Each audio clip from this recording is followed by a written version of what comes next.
السلام علیکم ورحمۃ اللہ وبرکاتہ نحمدہ ونصلی علی رسولہ الکریم اما بعد فاعوذ باللہ من الشیطان الرجیم من حمزہ ونفخہ ونفثہ بسم اللہ الرحمن الرحیم رب اشرح لی صدری ویسر لی امری واحلل عقدۃ من لسانی یفقہوا قولی۔ آج ہم انشاءاللہ اللہ رب العزت کی خاص رحمت و توفیق کے ساتھ بیان کریں گے کہ 4 طرح کے غافلوں پر تعجب ہے۔ کیا کبھی ہم نے سچ میں بیٹھ کر سوچا ہے کہ ہم کس طرف جا رہے ہیں؟ دن گزر رہے ہیں مگر زندگی نہیں بدل رہی۔ ہم نماز بھی پڑھتے ہیں، روزے بھی رکھتے ہیں، مگر دل غافل ہے، آنکھیں خشک ہیں اور زبان سے ذکر خالی ہے۔ ہم ہر روز اپنی آنکھوں سے گزرتے ہوئے جنازے دیکھتے ہیں، قبرستان کے پاس سے گزرتے ہیں، کبھی دوست، کبھی رشتہ دار، کبھی پڑوسی ہمیں چھوڑ کر چلے جاتے ہیں، اپنے اصل گھر میں بسیرا کر لیتے ہیں، مگر حیرت ہے کہ دل پھر بھی دنیا کی دوڑ میں ہی مگن رہتا ہے۔ یہ دنیا، یہ دولت، یہ شہرت، یہ سب کچھ ایک دن چھین جانا ہے، مگر ہم ایسے زندگی گزاریں جیسے ہمیں کبھی مرنا ہی نہیں ہے۔ کیا دل اتنا سخت ہو چکا ہے کہ موت کا تذکرہ بھی اب اثر نہیں کرتا؟ قرآن حکیم میں اللہ رب العزت کا فرمان ہے کہ اقترب للناس حسابهم وهم فی غفلت معرضون، لوگوں کا حساب قریب آ گیا اور وہ پھر بھی غفلت میں منہ موڑے ہوئے ہیں۔ سوال یہ ہے کہ آج کا انسان، آج کا مسلمان غافل کیوں ہے؟ جبکہ قرآن بول بول کر کہہ رہا ہے، اذانیں گونج رہی ہیں، قبریں کھودی جا رہی ہیں، مگر دل ایسے ہیں جیسے سوئے ہوئے نہیں ہیں۔ تعجب ہے، ہاں واقعی تعجب ہے ان غافلوں پر جو اللہ کی نشانیاں دیکھ کر بھی نہ جاگیں۔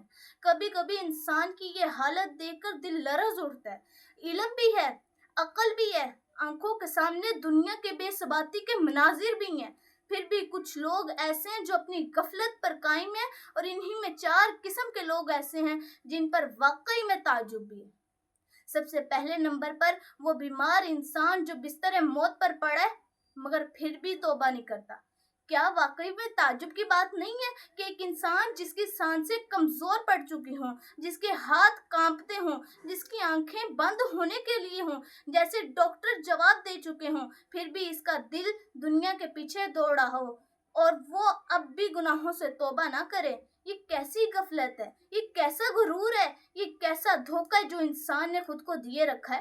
قرآن مجید جھنجھوڑ کر فرماتا ہے، حَتَّى إِذَا جَاءَ أَحَدُهُمُ الْمَوْتُ قَالَ رَبِّ ارْجِعُونِ لَعَلِّي أَعْمَلُ صَالِحًا فِيمَا تَرَكْتُ كَلَّا، یہاں تک کہ جب ان میں سے کسی کے پاس موت کا وقت آ جاتا ہے نا، تو پھر وہ کہتے ہیں، اے ہمارے رب مجھے واپس دنیا میں بھیج دے تاکہ میں نیک اعمال کر لوں جسے میں چھوڑ آیا ہوں، لیکن تب بہت دیر ہو چکی ہوگی۔ اس دنیا میں جب انسان کوئی بیمار ہو جاتا ہے نا، تو وہ میڈیسن، ٹیسٹ، ہاسپٹل سب کچھ آزما لیتا ہے، مگر جب روح بیمار ہو اور توبہ کی دعا سے وہ پرہیز کرے تو پھر یہ کیسا علاج ہوا؟ افسوس انسان بستر مرگ پر بھی پڑا ہے مگر دل دنیا کے ہی حسابوں میں الجھا ہوا ہے۔ اللہ اکبر اللہ! کیا ہم نے کبھی سوچا جنہیں آج قبر میں دفنایا جا رہا ہے وہ بھی کبھی دنیا میں خوش پوشاک، مالدار، طاقتور ہوا کرتے تھے؟ آج نہ ان کی زبانیں بول سکتی ہیں، نہ آنکھیں دیکھ سکتی ہیں، لیکن ان کی خاموشی ایک دردناک پیغام بن چکی ہے۔ خاموش قبریں صدا دیتی ہیں ہر راہی کو، جا ابھی بھی وقت ہے، لوٹا اپنے رب کی طرف۔ وہ بیمار جو آخری وقت میں بھی مال کا حساب کر رہا ہو مگر سجدہ یاد نہ ہو، وہ جو آخرت کی تیاری کی بجائے وصیت میں دنیا بانٹنے کی فکر کرے، وہ جو ہر لمحہ قریب آتی موت کو تو محسوس کرے مگر دل نہ پگھلے، یہی تو اصل محرومی ہے۔ خدا را وَلَا تَكُونُوا كَالَّذِينَ نَسُوا اللَّهَ فَأَنسَاهُمْ أَنفُسَهُمْ، اور ان جیسے نہ ہو جانا جنہوں نے اللہ کو بھلا دیا تو اللہ نے انہیں خود ان کا نفس ہی بھلا دیا۔ دوسرے نمبر پر وہ صحت مند انسان جو عبادت میں سستی کرتا ہو۔ تعجب ہے اس انسان پر جس کا جسم صحت مند ہے، آنکھیں دیکھ رہی ہیں، پاؤں چل رہے ہیں، دل دھڑک رہا ہے، وقت میسر ہے، مگر پھر بھی سجدے میں نہیں جھکتا، قرآن سے بھی دور ہے، نماز بھی قضا کرتا ہے، ذکر الہی سے دل خالی ہے، وقت ہے مگر اللہ کے لیے نہیں ہے، طاقت ہے مگر نیکی کرنے کے لیے نہیں ہے، زندگی ہے مگر آخرت کی تیاری کرنے کے لیے نہیں ہے. یہ غفلت نہیں ہے، یہ بد نصیبی ہے. قرآن میں اللہ کا فرمان ہے فَوَيْلٌ لِّلْمُصَلِّينَ الَّذِينَ هُمْ عَنْ صَلَاتِهِمْ سَاهُونَ. ہلاکت ہے ان نمازیوں کے لیے جو اپنی ہی نمازوں سے غافل رہے. نماز صرف فرض نہیں ہے، نجات کا راستہ بھی ہے. پھر بھی صحت مند بدن جو اللہ کے حضور سجدہ نہ کرے وہ کب سجدے کے قابل ہوگا؟ جب بستر مرگ پر پڑا ہوگا.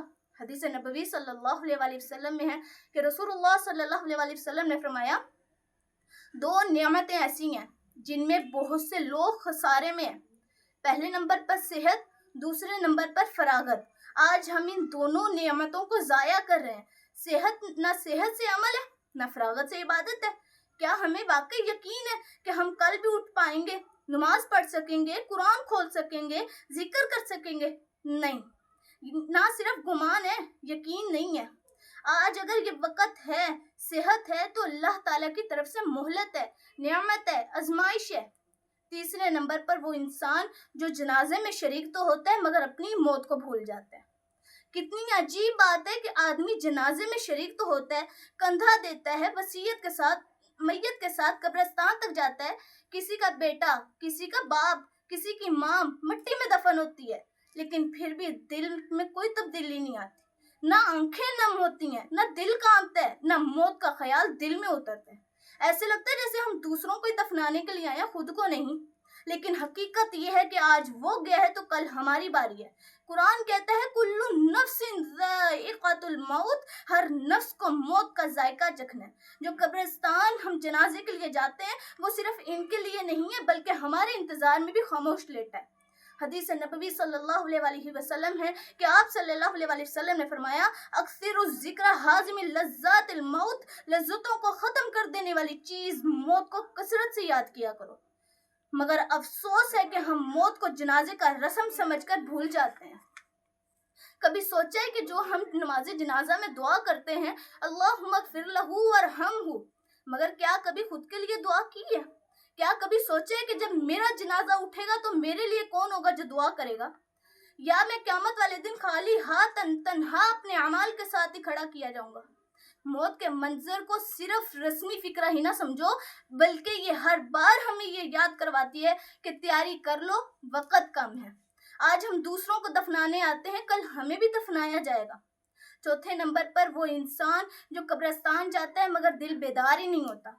تعجب ہے اس انسان پر جو بار بار قبرستان جاتا ہے، مٹی کی خاموش قبروں کو دیکھتا ہے مگر تب بھی اس کا دل پتھر ہی بنا رہتا ہے.